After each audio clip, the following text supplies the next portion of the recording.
Bom dia! Mais uma manhã com Deus, priorizando a palavra de Deus. E nesta manhã do dia 13/3, nós vamos meditar de Juízes, capítulo 19 ao capítulo 21.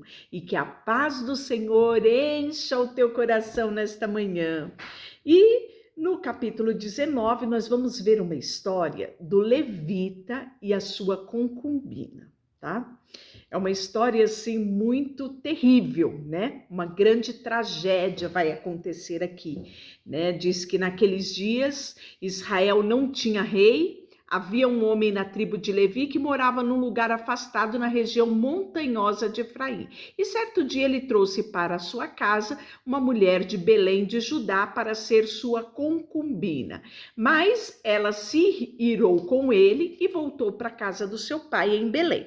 E aí o levita vai, né, passado um tempo, cerca de 4 meses depois, o marido vai a Belém na tentativa de reconquistar a sua mulher, né? Quando chega lá, o sogro, pelo jeito, ficou mais feliz de receber ele do que a própria concubina, né? Disse que o pai ficou numa felicidade por receber, né? E disse para ele: olha, fica aqui essa noite, vamos comer, vamos alegrar o nosso coração. Na verdade, o levita ele só queria reconquistar sua mulher e levar ela de volta, né? Mas o sogro ficou insistindo ali para que ele ficasse, né? E ele permaneceu ali por 3 dias, comendo, bebendo e dormindo na casa do sogro. E no 4º dia ele se levantou cedo, né? Pronto para partir. Mas e o pai da moça, né?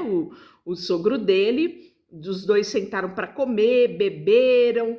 E o pai da mulher disse: por favor, fique mais essa noite, alegre o seu coração. Aí ele cede. No dia seguinte, no 5º dia, ele se levantou pronto para partir. E outra vez, né? O pai da mulher disse: coma alguma coisa, deixe para sair mais tarde. E já estava escurecendo. E o pai disse: não, vá amanhã cedo, depois do café da manhã, né? Dessa vez, porém, o homem estava decidido a partir. E assim foi. Andaram e chegaram perto de Jebus, quase no final do dia. E o servo do homem disse: vamos parar nessa cidade para passar a noite aqui, né? E aí o levita, né, o senhor, disse assim: não podemos ficar numa cidade estrangeira que não pertence aos israelitas, vamos prosseguir até Gibeá. Chegaram os Gibeá, que era território de Benjamim, da terra de Benjamim, né, e sentaram-se na praça da cidade e aguardaram, porque era o costume da época. Quando você via alguém na praça, né, ali da cidade, você deveria propor um acolhimento, né? Não deixar a pessoa ficar ali dormindo da praça. Era o costume daquela época. Só que ninguém fez isso. E já estava ao anoitecer, um homem idoso voltava para a casa do trabalho e viu o levita lá, né, com a sua concubina, com o seu servo, né? E perguntou para ele o que ele estava fazendo ali. Ele disse: olha, eu sou viajante, estou sentado aqui na praça, né? E ninguém me ofereceu hospedagem, né? E o homem respondeu: sejam bem-vindos na minha casa. E aí o levita, né, com a sua concubina, com o seu servo, vão passar a noite na casa desse seu senhor. E para a surpresa dele, enquanto eles se alegravam, um grupo de homens perversos, está aqui no texto, da cidade, cercou a casa e começaram a bater na porta e a gritar para o velho dono da casa: traga para fora o homem que está hospedado na sua casa com você, queremos ter relações com ele. Né? Olha a perversidade aqui, a que nível já estava chegando, né? Aquele povo. E aí o dono da casa saiu, pediu por favor, ofereceu a filha, e os homens não queriam assunto, né? E aí, por fim, né, dar aquele alvoroço todo, o levita pegou a sua concubina e empurrou para fora, né? E os homens da cidade abusaram da concubina dele durante toda a noite. No início da manhã, essa mulher estava jogada à porta da casa. né? Quando eles abriram a porta, eles viram a concubina lá. E o levita pensou que a concubina estava apenas dormindo ali, mas ela estava morta. Esse homem pegou a concubina, colocou nas costas, né? E o texto fala que ele foi embora e então ele pôs o corpo da mulher sobre o jumento e a levou para casa. E quando chegou em casa, pegou uma faca, desmembrou o corpo da concubina em 12 partes e enviou uma parte para cada tribo do território de Israel. Pense. Primeiro esquadrejamento humano aconteceu aqui. Foi um horror. Quando as tribos, meu Deus, que crime horrível esse! O que está acontecendo? E foi aquela confusão toda, né? E aí a comunidade toda se reuniu na presença do Senhor em Mispa, porque nunca ninguém tinha visto nada como aquilo. Logo chegou à terra de Benjamim a notícia que as outras tribos haviam subido a Mispa. E os israelitas perguntaram como esse crime horrível foi acontecer. E aí o levita conta, né? O texto do capítulo 20, versículo 4, o levita, marido da mulher assassinada, disse: a minha concubina e eu chegamos para passar a noite em Gibeá. E aí ele conta todinha a história. E aí ele fala: foi por isso que eu fiz isso, né? E aí Israel, a 10ª parte dos homens de cada tribo ficará responsável por providenciar a alimentação dos guerreiros, porque eles se reúnem para subir contra a tribo de Benjamim.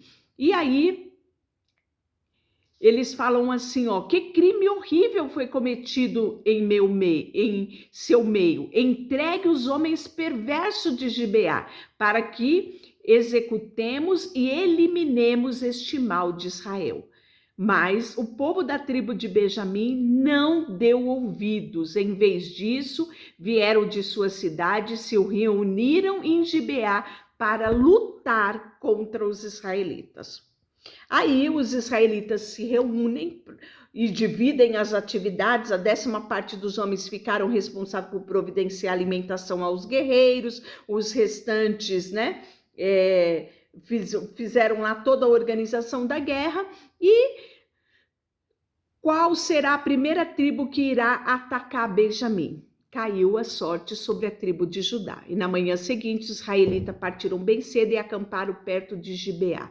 E a luta foi ferrenha. O texto fala que saíram e foi mortos 22.000 israelitas no campo de batalha naquele dia. No dia seguinte, né, o texto fala que eles perguntaram a Deus: nós devemos ainda sair para lutar? E Deus disse: saia para lutar, né? E mataram mais 18.000 israelitas no fio da espada, né? A tribo de Benjamim era uma tribo muito forte, de muitos guerreiros. Então todos os israelitas subiram a Betel e choraram na presença do Senhor e jejuaram até a tarde. Também apresentaram holocausto, oferta de paz, subiram para buscar direção ao Senhor. Aqui você já vê todas as demais tribos unidas, com o coração contrito, né, diante de Deus. E naqueles dias a arca de Deus estava em Betel, e Finéias, filho de Eliezer, neto de Arão, era o sacerdote. E eles perguntaram ao Senhor: devemos lutar novamente contra os nossos parentes de Benjamim ou devemos parar? E aí o Senhor disse: vão amanhã e eu os entregarei nas suas mãos. E assim foi. Os guerreiros de Benjamim, né, mais uma vez achavam que estavam ganhando, mas eles foram pegos em emboscadas, né? A luta foi tão intensa que Benjamim não percebeu a calamidade que estava por vir. O Senhor ajudou Israel a derrotar Benjamim naqueles dias. Os israelitas mataram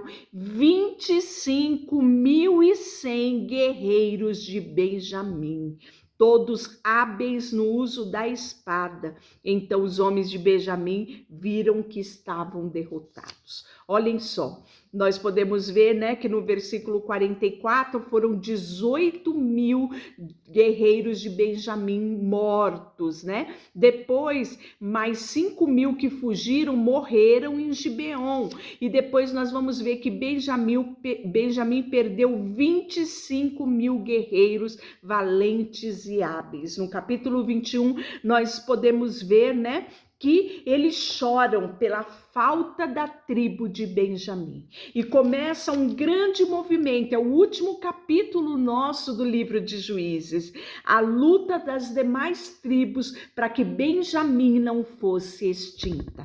E eles tinham feito um voto de que eles não dariam suas filhas em casamento a nenhum homem de Benjamim. E aí eles começam a se preocupar para que não houvesse a extinção da tribo de Benjamim, né? E eles começam, né, a buscar estratégia. Você vai ver aqui estratégia para buscar mulheres para casarem com os homens de Benjamim que tinham ficado da guerra, que não eram aptos, que não eram guerreiros, que ainda não estavam na idade de ir para a guerra, né? Então eles buscam mulheres, porque as mulheres foram mortas também, e eles buscam mulheres para casar com esses homens para que houvesse a continuidade da tribo de Benjamim. Tamanho foi a matança em meio à tribo de Israel. Naquele dia, o texto fala que Israel não tinha rei e cada um fazia o que parecia certo aos seus olhos. Deixa eu orar por você. Senhor, nós queremos, papai, aprender com os erros dos nossos irmãos, papai, sabe? Porque deixaram de lado, sabe, a adoração ao Senhor e se contaminaram com os povos desta terra, abandonando os teus preceitos. Sofreram roubo, morte, calamidade, violência tamanha, Senhor.